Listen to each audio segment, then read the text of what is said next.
Hola, soy Vladimir Rojo, productor musical. Soy profesor en la Universidad Academia de Humanismo Cristiano. De hecho, nos encontramos en el estudio de la Universidad Academia. Soy entrenador certificado de Steinberg. Y el propósito de este video es hacer un curso para ustedes de mezcla y mastering con software que son top de línea a nivel internacional. Em, y también la idea es lograr cómo rutear, cómo mezclar, cómo utilizar ciertos plugins que a lo mejor ustedes no saben o sí saben, pero algún detallito a ustedes les podrá servir también para poder complementar su información. Eh, bueno, no queda más que decir de que yo hago clase acá, me dedico a enseñar en los ramos de música y tecnología, producción musical, microfoneo, etcétera.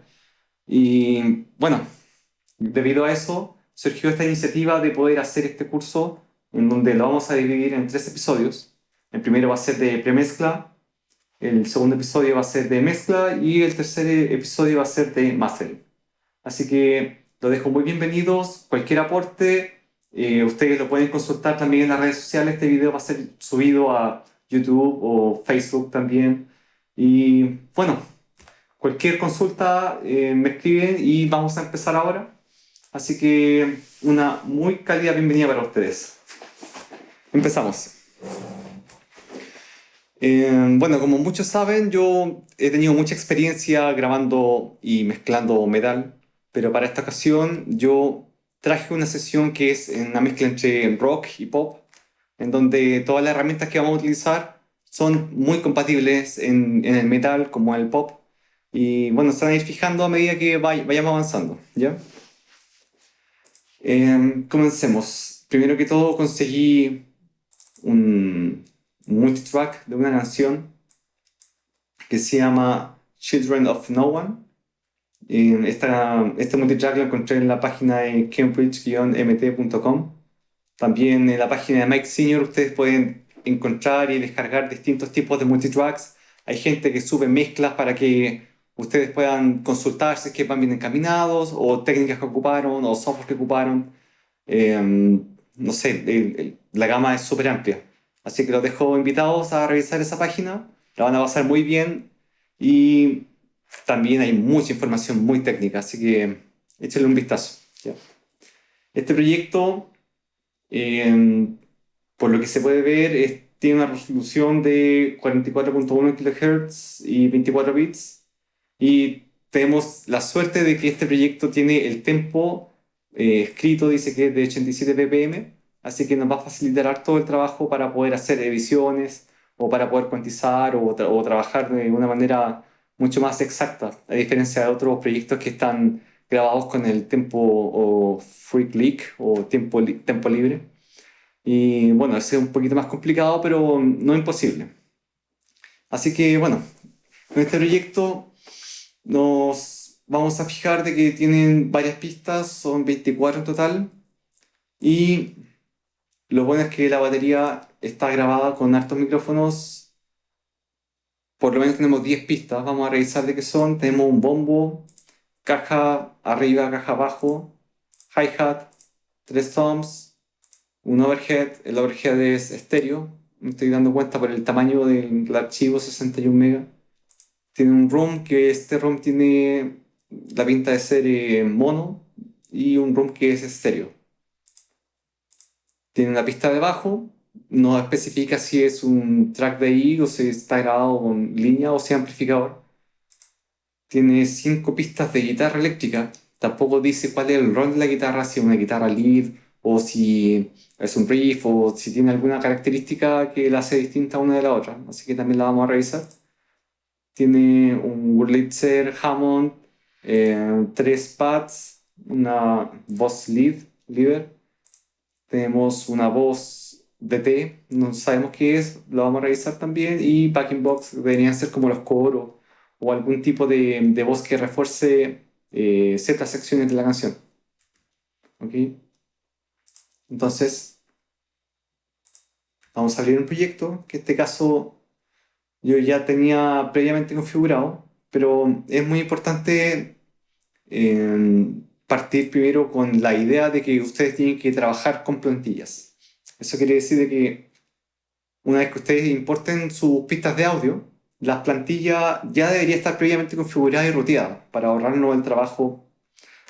Por lo menos toma entre media hora y una hora y media más o menos el tema del ruteo. Entonces, si ustedes están grabando, o disculpa, si ustedes están mezclando un disco completo, por ejemplo, la plantilla les va a ayudar mucho a poder tener una homogeneidad del contexto en textura y también no se les van a escapar detallitos porque la plantilla ya va a estar como preconfigurada. Les voy a explicar la plantilla que yo tenía antes de importar esta sesión. Primero que todo, bueno, las pistas ya están hechas, pero por ejemplo, tenemos hartas pistas de audio que son mono, algunas que son estéreo. En este caso, el bombo dice que está roteado a la salida de Hertz. Hertz fue un grupo que yo hice. Aquí está, el grupo de estéreo.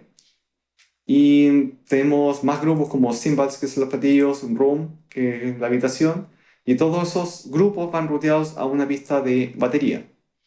¿Por qué lo hice de esta forma? Porque la idea es tener el control total de todas las pistas sin tener que ir subiendo y bajando faders.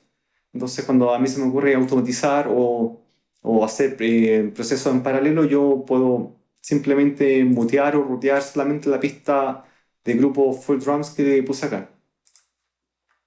¿Ya? Entonces, cuando la muteo, obviamente se mutean todas las demás pistas. Eso quiere decir que están todas bien ruteadas. ¿Con qué más nos encontraremos? Bien, tenemos el bombo que va a los heads. Head significa paños, en realidad me estoy refiriendo exclusivamente a los paños. La caja arriba, caja abajo. El hi-hat lo estoy tirando para los platillos. Cymbals, grupo cymbals. El toms 1, 2 y 3 también va a los heads. El overhead va a los platillos. Y tengo las status rooms. Ahí se fijan que tengo una room que es mono y otra que es estéreo. Estas van separadas a un grupo que se llama rooms. La idea del room es, no sé, en caso de tener de poder lograr alguna textura distinta, podemos aplicar ciertas técnicas en el room mono, por ejemplo, y en vez de que la batería suene cristalina, como nosotros queremos, podemos aplicar una especie de distorsión, algunos filtros, todo por separado a lo que ya está en el pack de la batería completa. ¿Ya? ¿Qué más? Tenemos la pista de bajo. Vamos a verificar de qué se trata. Por lo que escucho, es muy probable que sea un amplificador de bajo, pero aún así el bajo lo vamos a rotear a un grupo de bajo, porque el bajo tiene distintos procesos en el proceso de la mezcla. Por lo general se le ponen varios tipos de distorsiones, compresores, y el grupo completo de bajo va a ir a este grupo de bajo que acabo de mencionar con un compresor para poder homogeneizar el timbre del bajo. Tengo guitarra eléctrica también, la 5 exactamente no sé de qué se trata, no tengo entendido cuál es el rol de cada una, lo vamos a escuchar y lo vamos a verificar. Pero hasta el momento van todas ruteadas al grupo que se llama Riff, guitarra eléctrica Riff, ¿cierto? Aquí en el grupo, veamos, tengo guitarra eléctrica en limpio, que va direccionada a guitarra full. Tengo guitarra riff, que va direccionada a guitarra full. Y tengo guitarra lead, que también va direccionada a guitarra full. Perfecto. ¿Qué más? Tengo el Wurlitzer, el Hammond y tres pads, ¿cierto? Todos esos pads van direccionados al grupo de sintetizadores. Bien, perfecto. Y las voces. Tenemos la voz lead, la voz de D que no sabemos hasta el momento de qué se trata, y backing box que ya nos estamos dando cuenta que podrían ser especies de coro o armonía o algo que refuerce la sección.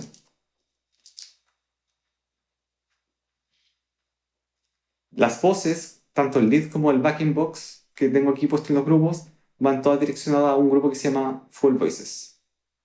¿Por qué lo hago así? Porque a lo mejor hay que hacer procesos todo en conjunto, darle algún tipo de armónico, alguna distorsión, algún compresor. Entonces la idea es manejarlo todo a través de Full Voices. Me gustaría también mencionar de que yo personalmente no soy muy fan de los colores porque los colores me causan una especie de distracción. Sin embargo, me gusta tener separado todo lo que es el área de tracks de audio, separada de los grupos. Los grupos los tengo todos en rojo, cosa que cuando yo empiezo a mezclar o automatizar, por ejemplo, tengo en rojo todo lo que son los grupos. Entonces tengo una visualización bastante, eh, como que resalta mucho más en el momento de buscar algún detallito. Y, y no sé, en el caso de que quiera hacer envíos también, ya tengo todo el panorama bastante armado. Ahora, tengo separado las pistas de efecto. Las pistas de efecto las tengo en verde. Y lo más importante al momento de armar una sesión o una plantilla en especial es que, no sé, pues nosotros tenemos todo el espectro de software que estamos acostumbrados a trabajar, pero ir armando un reverb o ir armando algún delay, mientras vamos mezclando, eso nos va quitando tiempo.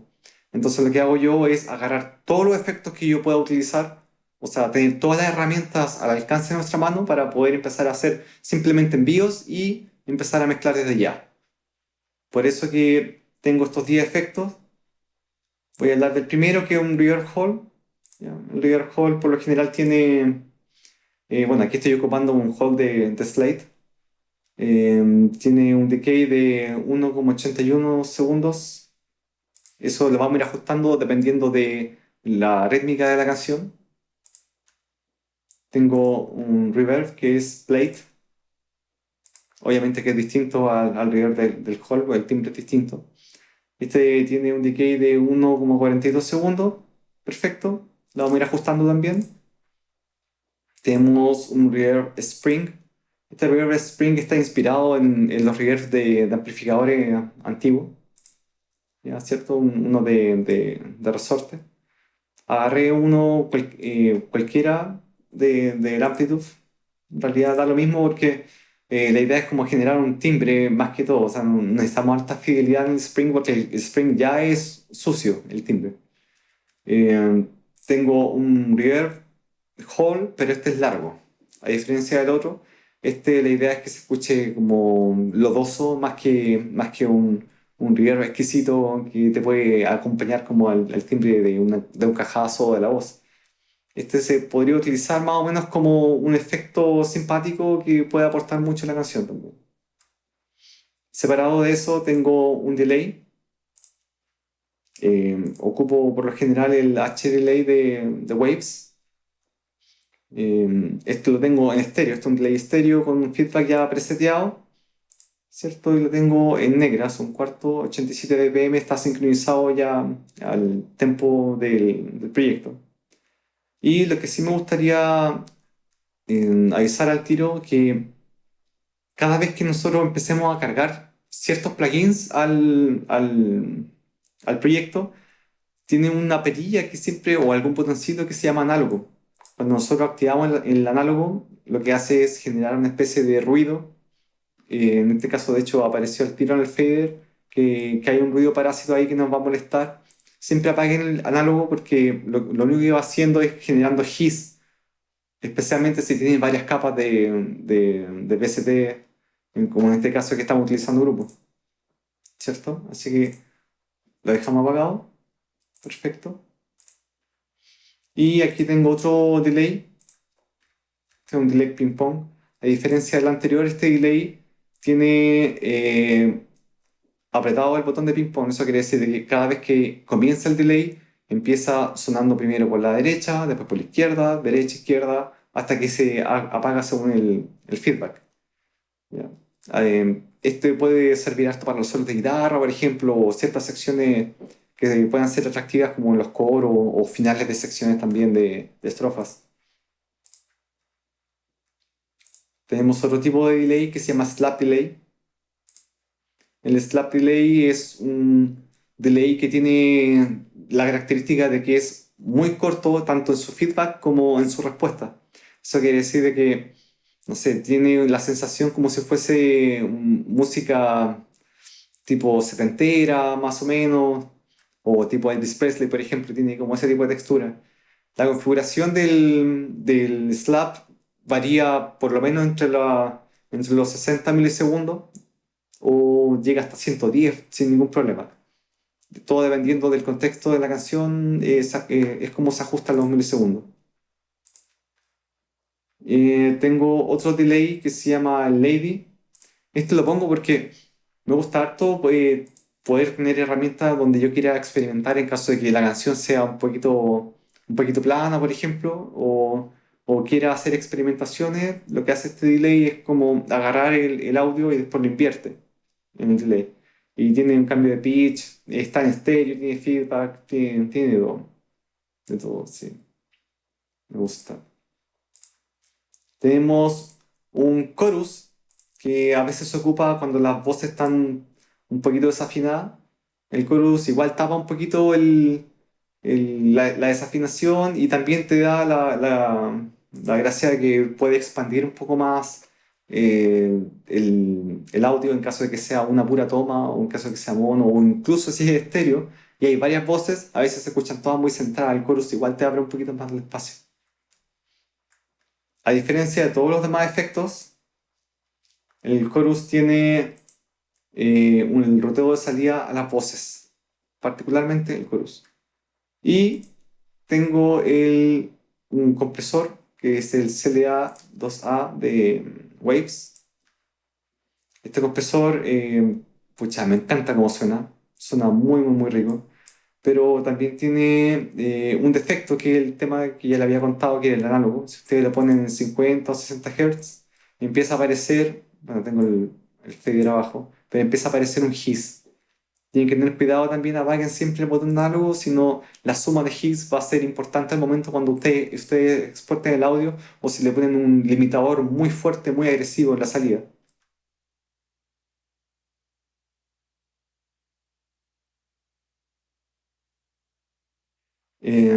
Bueno, además lo que quería mencionar, que es súper importante, es que cuando ustedes tienen toda esta sesión lista ya para mezclar, siempre piensen de que el estéreo eh, tiene, por lo menos póngale un limitador para poder controlar bien el nivel de salida, que podría ser más o menos el nivel de salida el estándar ya con harto timbre o con un nivel bastante alto como para poder competir con las exigencias que existen. Por ejemplo, tengo en este caso un limitador estéreo en donde ya tengo un umbral prefijado en donde yo le voy a poner play y esta cuestión ya va a sonar fuerte.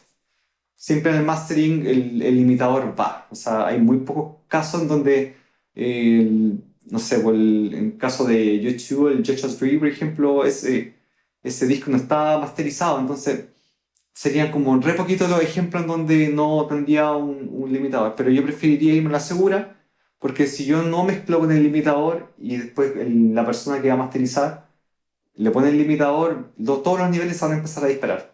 O sea, las voces van a sonar muy fuerte, o a lo mejor el bombo va a estar pegando muy fuerte, y ahí el ingeniero mastering te va a decir, oye, ¿sabes qué? Envíame de nuevo esta mezcla porque está todo desordenado, no puedo controlar los niveles. Ya, entonces, siempre recomiendo que pongan un limitador.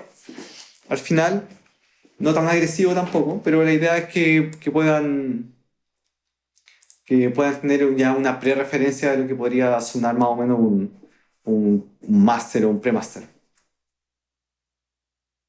El- Tengo en el máster también, pero aquí no estoy ocupando mucho, tengo un tape, tengo un rack también. Lo que hago es tener un mixbox de una consola, en este caso tengo el 4K en vez del NIP.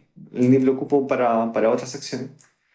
Y lo que sí tengo activado también es el noise reduction, porque también cada software o VST que tiene una simulación de análogo te va generando hiss. La idea es reducirlo lo máximo posible antes de llegar al máster.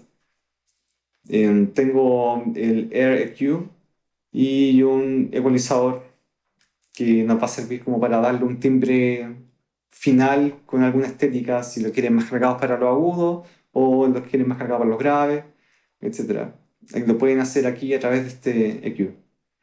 No puse En este caso, un compresor muy agresivo. Tengo aquí como compresor el CLA también para poder comprimir la mezcla general, pero la idea es no abusar de este porque el que va a generar esta hipercompresión que, que se ocupa mucho en el mercado, se va a realizar todo eso en el máster. ¿Ya? Así que eso, ¿qué más detalles nos quedan? Sería poder revisar, por ejemplo, qué inserciones tengo en cada pista. Empecemos por el bombo. En el bombo tengo el Virtual Mix Rack de Slate. Tengo un Virtual Channel, lo que hace es replicar como un canal de una consola NID. También tengo activado el Noise Reduction, obviamente, para no ir sumando hiss. Tengo un ecualizador. Este ecualizador de NIF me encanta porque tú cuando empiezas a ecualizar, especialmente en las zonas más brillantes, partiendo como de los 3 kilos en adelante, este genera un timbre de tubo que no lo puede generar un ecualizador frío como los que pueden traer algunos de Waves o el ecualizador estándar que tiene Cubase en este caso. Tengo un compresor después, pero el compresor la idea es no abusar tampoco del compresor. El compresor tiene que ser más técnico porque, como ya le había mencionado antes, la hipercompresión o todos esos tratamientos de niveles altos los vamos a realizar en el mastering más que en la mezcla. La mezcla tiene que simplemente tener todo controlado. Veamos, en la caja, a diferencia del bombo, tiene un tape y tiene el Virtual Mix Rack. ¿Ya? El tape yo lo ocupo como orientado a distorsionador más que otro tipo de elemento, porque eh, usualmente, gracias a la tecnología y los costos con los que nos manejamos en el día de hoy en las grabaciones, no todos los estudios tienen los pedazos de preamplificadores, no todos tienen, no sé, grabadora cinta, entonces si no cumple bien la cadena eléctrica y acústica y eléctrica, al momento de grabar, nos vamos a ir dando cuenta de que nos quedamos sin color o timbre que realce la grabación así como se hacía antiguamente. Entonces, lo que hace el tape es distorsionar un poquito y, bueno, la distorsión, además de comprimir, lo que hace es resaltar ciertos armónicos. Armónicos que no se pueden lograr de otra forma ni siquiera comprimiendo. De hecho, el compresor es tan agresivo que empieza a apagar más que brillar. Entonces, por eso que utilizamos este tape. Y bueno, seguimos con el Virtual Channel, con el ecualizador, el mismo ecualizador del NIF y este compresor.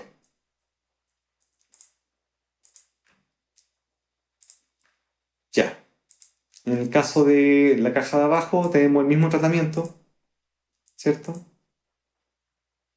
Igual me gusta en la caja de abajo poder resaltar un poco más la bordona más que el cuerpo de la caja, porque yo ocupo otro tipo de tratamientos para poder resaltar el sonido de la caja, que es haciendo triggers. El trigger se ocupa harto, la idea no es agarrar el trigger y dejarlo en el 100% de la mezcla porque se escucha falso, se escucha como si fuese un instrumento VST o uno puede reconocer también los golpes. Entonces, bueno, debido a todo esto, la caja lo que hago es, como decía, es reforzar un poco más la bordona y para eso yo tengo este tubo virtual que lo que hace es distorsionar un poquito más y después del compresor yo tengo el Virtual Mix Rack, tengo un ecualizador. Entonces es muy probable que aquí haga un corte de cierta frecuencia y empiece a ecualizar para dejarlo un poquito más brillante y que suene más activa la caja. El hi-hat. Tenemos en el hi-hat también un virtual channel y un ecualizador. Yo elegí particularmente este ecualizador que vendría siendo un emulador de un ecualizador SSL, porque tiene, además del filtro, tiene más parámetros como para poder gatillar ciertas zonas del hi-hat.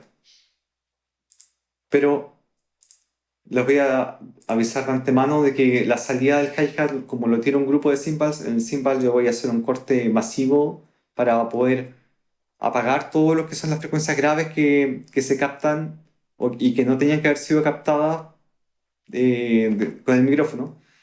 Porque, no sé, nosotros ya estamos con el micrófono del bombo, estamos con el trigger, y ahí hay mucha masa y mucha energía que se reparte de los 500 Hz hacia abajo. Entonces, todo lo que son platillos, vamos a poner un corte general y empezar a resaltar ciertos armónicos que resuenan, especialmente el hi-hat cuando está cerrado, por ejemplo, o en el ride, en este caso no hay una pista ride, pero en el ride yo siempre resalto la campana para poder sentir el campanazo bien firme, eh, que de hecho el timbre está dentro de, no sé, por los 600, 700 Hz. A veces llega al kilo dependiendo del tipo de ride. Bueno, tengo los toms 1, 2, 3 que los estoy tirando para los paños. Estos toms los voy a dejar pegaditos con la caja. Y tengo overheads. El overhead para los cymbals. El, el overhead del tratamiento que tengo también es súper simple, ¿cierto? Tengo el Virtual Mix Channel con un compresor. A veces cuando están muy lejanos los overhead y no logran captar muy bien como el estéreo, lo que hago es hipercomprimir, que sería como una técnica para poder tener mucho más presente los over. Sin embargo, no sé, ahí no han escuchado el tema todavía, pero de ahí nos vamos a dar cuenta que tanto, qué función va a cumplir. Una de esas ni siquiera lo ocupamos. Y un ecualizador también para darle un poquito más de brillo en caso de que nos quedemos cortos de brillo. Aquí, si se fijaron, no apreté el botón de reducir el ruido, así que lo estoy apretando en este momento. En ROM, esta ROM como es mono, yo la voy a utilizar para experimentar. Básicamente le voy a poner todo lo que encuentre, aquí ya le puse dos tipos de saturaciones, un compresor, un ecualizador y no sé, en caso de que lo ocupe, vamos a revisar después qué tipo de tratamiento le vamos a dar. La idea es que se escuche como en garage, bien, bien panqueta. Tenemos otra room. Esta room no la tengo tratamiento porque como no la he escuchado, no sabemos más o menos qué es lo que puede producir en la mezcla. En el bajo lo vamos a tratar más tarde porque el bajo tiene hartos procesos, ¿cierto? Y bueno, todo lo que están con la guitarra los tengo sin inserciones y todos los que están con los teclados también los tengo sin inserciones. Ahora, para ir terminando lo que es la plantilla y todo lo que es el rodeo, me gustaría mostrarles que dentro de los paños, de hecho, aquí en el Heads es muy probable, como hay muchos piques entre el bombo, la caja y los toms, yo igual me atrevería a poner un compresor, ¿ya? Un CLA, veamos si encuentro el CLA 2, pero con un fin técnico más que todo. Aquí le apagué el botón análogo y lo voy a dejar tal cual. Después vamos a revisar. La idea no es hipercomprimir porque la batería, por lo general, el full drums, yo estoy tirando la salida del full drums a un compresor que va a ser en paralelo. Y ese le va a dar todo el punch y toda la energía de graves del tema, más que el mismo procesar, el mismo heads. En cymbals tengo puesto el Virtual Mix Rack también. Y es muy probable que el cymbal le pegue un corte. Aquí me llega hasta los 300. Vamos a revisar si es que los 300 es suficiente, si no, la vamos a tener que cortar desde más arriba. Tenemos Room, no lo he procesado porque no hemos escuchado todavía. Y ya sería el bajo, el compresor que te había comentado antes para poder unificar los timbres. Las guitarras no las tengo no tengo inserciones preinsertadas porque depende de la guitarra el tratamiento que se le va a dar. Y hay veces que te entregan todas las guitarras grabadas ya, exceptuando las guitarras solistas. Entonces, en ese caso, habría que montar un grupo de, mm, disculpa, un grupo que sea, en este caso puede ser estéreo o en realidad yo a veces lo hago, bastantes veces lo hago mono, configuración mono. Y en este grupo lo que hago es ponerle un amplificador, por ejemplo, un amplitud. Tengo el amplitud 4. Y a este amplificador lo que hago es, ahí lo maquillo, le pongo a veces un tube screamer, a ver si encuentro algún screamer rapidito. Fender Rax, amplitud, distorsión. Aquí tenemos el overscream. Le pongo un tube screamer, por lo general queda todo a mitad y el tono a veces tres cuartos. Yo sin escuchar ya tengo este preseteo y aquí le pongo el 650 por ejemplo. Y listo. Ya la cuestión ya va a estar sonando. Ya, y este lo tiro al full ramps. Pero en este caso no aparecía en la descripción de que este track, estos multitracks venía con algún track de ahí de solo, seguramente ya vienen preamplificados. O reamplificados en realidad. ¿Y qué más? Tenemos los sintetizadores. La idea de los sintetizadores, a veces cuando están grabados por caja directa, que es lo más probable, igual hay que ponerle un tratamiento de tubo. Aquí no lo he puesto, pero de ahí lo vamos a escuchar para poder distorsionar un poquito más y empezar a homogeneizar todo lo que son los timbres de guitarra, voces junto con el sintetizador, si no se escuchan muy separados. Y tenemos un ecualizador final. Y este ecualizador final me gusta mucho porque yo lo que puedo hacer es tener filtros de bajo y filtros de agudo. La guitarra eléctrica también tiene un tratamiento similar, así que le voy a agregar lo mismo. Virtual Mix Rack, este mismo ecualizador, porque vamos a hacer aquí un par de cortes que son bastante interesantes.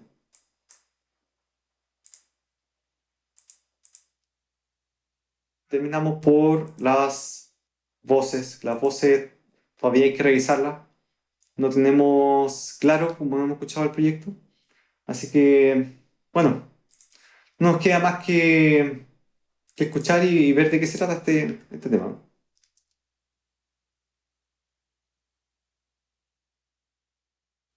Ya. Eh, una vez que tengamos la escucha súper clara, vamos a procesar ciertas pistas de audio, en especial la batería, porque la batería tiene, como le había dicho, el tratamiento de triggers.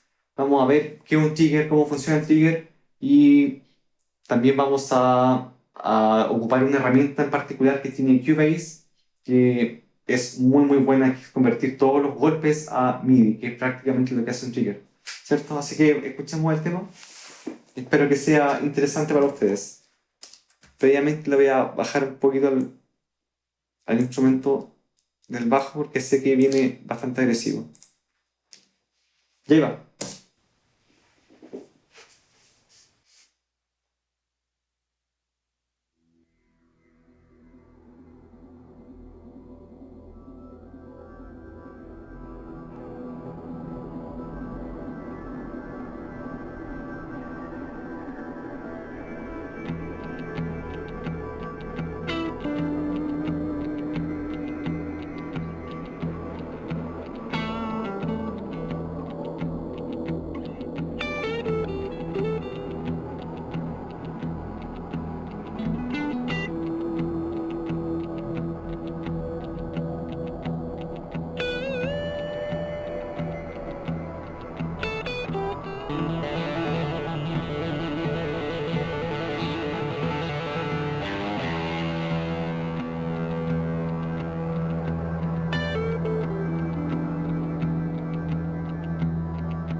Wow. Bueno, igual el tema es bastante interesante. Yo creo que tenemos harto trabajo que hacer. Sin embargo, lo primero es lo primero, la batería. Me encanta partir por la batería. Siento que una vez que la batería ya está viva, me dan ganas de empezar a mimetizarla, empezar a mezclar un poquito más con la guitarra, las voces o los teclados en sí. Entonces, bueno, comencemos ahora. Empezaré por el bombo.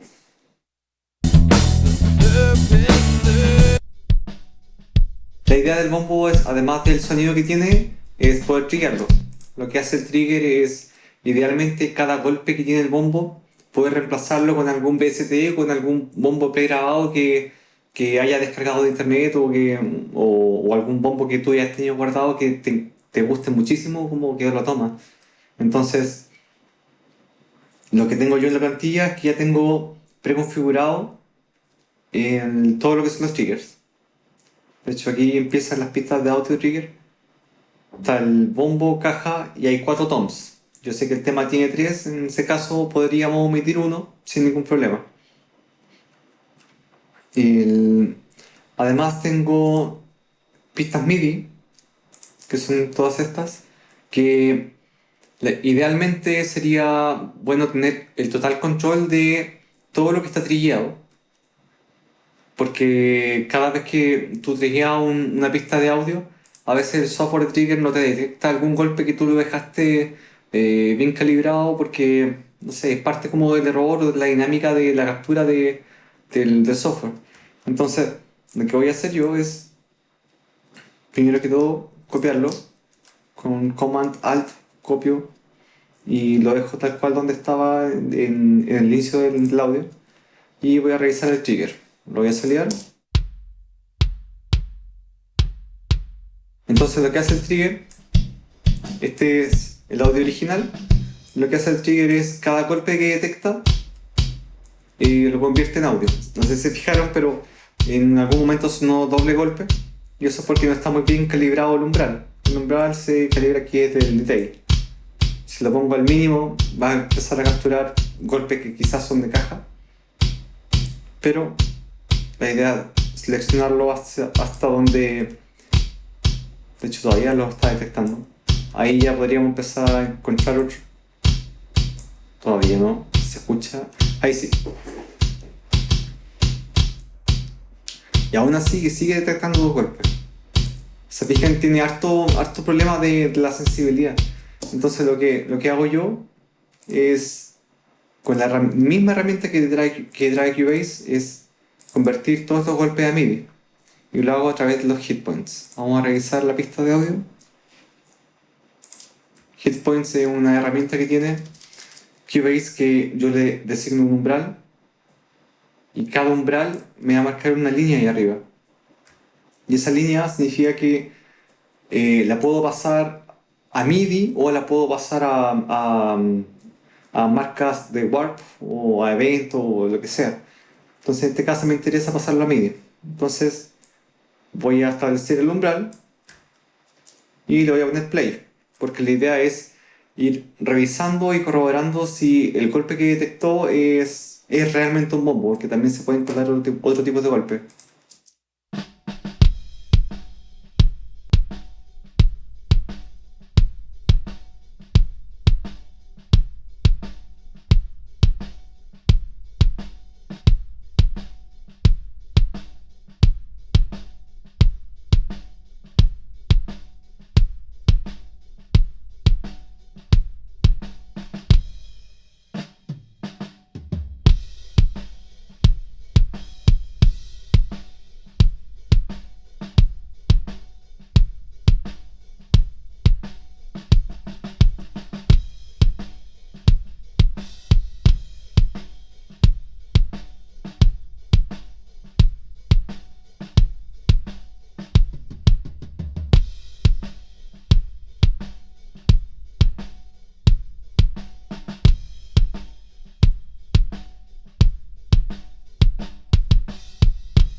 Bien, súper bien. De hecho, la herramienta de HitPoints de Cubase me sirvió perfecto para por lo menos la pista de bombo. Así que una vez que ya tengo todos los eventos, o sea, todos los hitpoints, yo voy aquí a crear una pista MIDI de los hitpoints y voy a seleccionar con dinámica la salida. Por lo general los bombos están en el C1, Do1 y dependiendo del tema es la longitud que puede tener. En este caso puede ser, si el tema es lento, puede ser semicorchea o los pueden dejar en semifusa si quieren. Lo voy a dejar en 1.32 nomás, que estimo más o menos acuerdo a esta velocidad de tema. Y en destino pongo un nuevo archivo MIDI. Eso quiere decir que todo esto se va a convertir en MIDI y se va a generar también un track MIDI que debería estar al fondo. Perfecto. Ahí apareció. Revisemos. Listo. Tiene incluso hasta la dinámica marcada. Súper bien. Voy a mutear esto por mientras, en caso de que esté ruteado algo extraño. Y ahora voy a trabajar con la caja. Esto, chao. Caja. Bien. Revisemos cómo se comporta el software de trigger de Slate con la caja.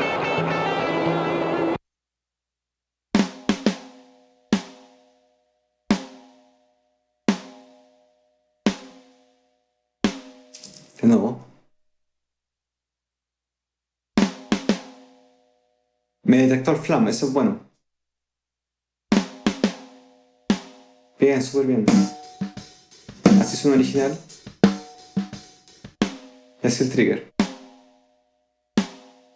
Pero existe la posibilidad de que alguno de estos eventos o hit points sean cajas fantasma.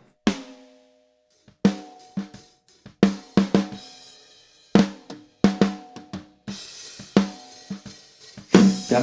Podría utilizar el trigger de esta forma, pero yo prefiero irme a la segura y revisar el audio completo y pasarlo a MIDI. No me gusta tener cosas a media. Voy a revisar entonces, voy a hacer un zoom y lo primero es designar el umbral, ¿cierto? El umbral lo voy a asignar según cuán sensible o cuán bajo o despacio pueden sonar las notas fantasmas. Voy a escucharla ahora. Takum, ¿ya? Eso quiere decir que hay una caja por ahí metida que podría ser esa de acá y esta de acá. Voy a bajar el umbral. Vamos un poquito más. Por ahí. ¿Ya? Sí, puede ser. Empecemos a verificar entonces, desde el principio. Lo primero que sucedió es un flam. Entonces lo que tenemos que hacer es, con la herramienta, primero que todo tengo que poner editar hit points, y con la herramienta Alt, decir ya, este también es un golpe. Y te marca un hit point en azul. Ahí sonó. Perfecto.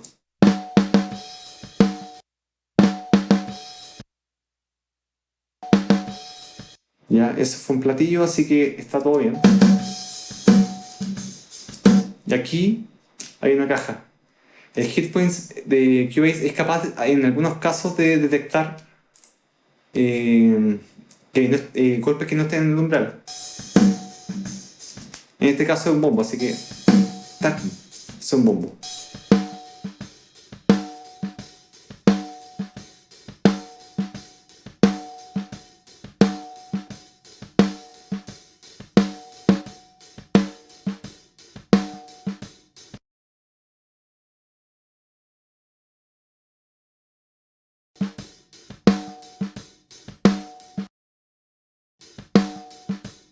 Tatum, bien, súper.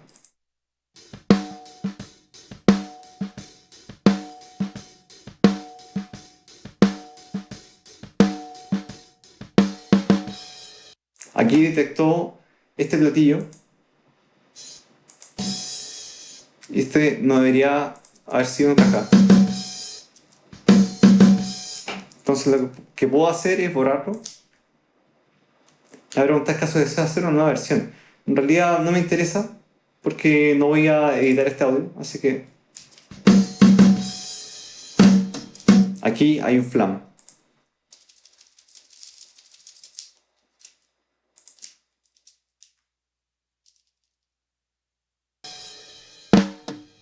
Este fue un tom. Chao. Por favor, no recordar mi seteo bien.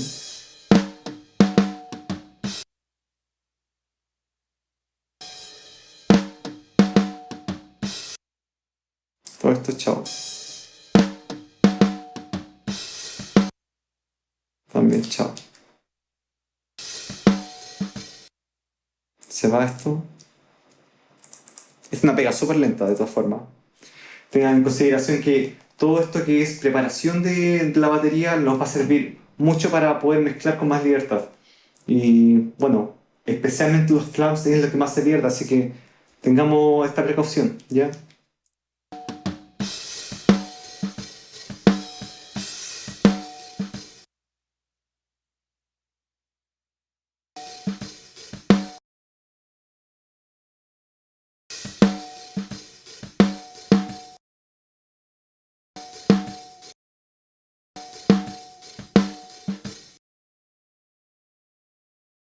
Aquí me estoy adelantando el paso. Yo ya sé porque esto es un bombo, de hecho, las señales son bastante similares, así que chao.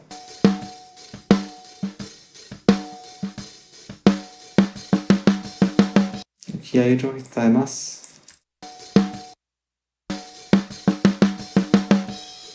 Bien.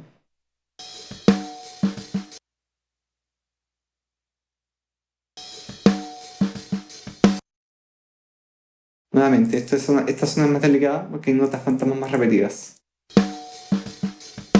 Tatu, tatu. Bien.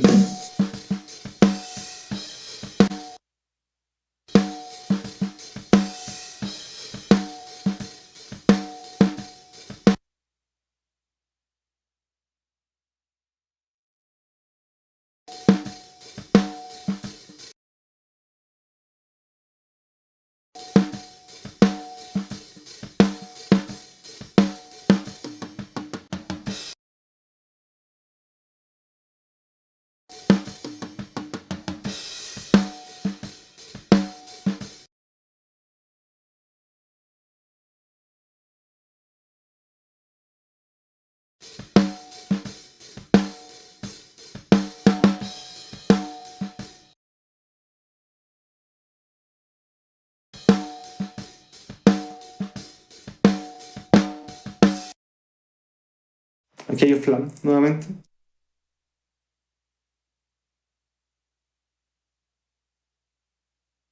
Perfecto. De hecho, me quedo corrido.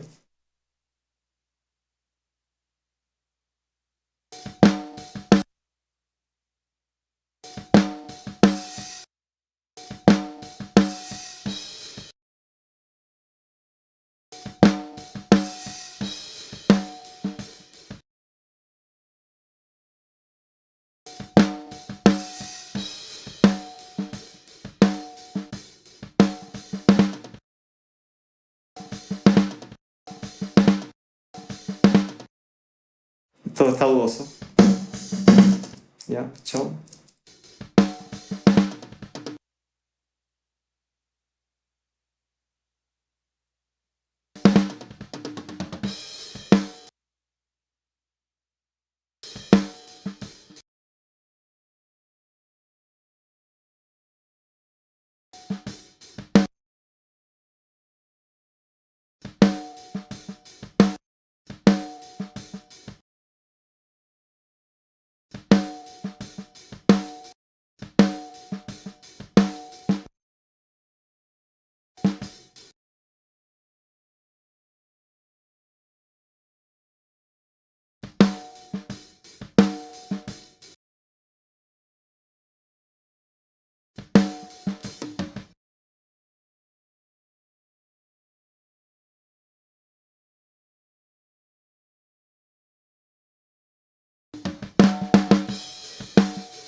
Listo.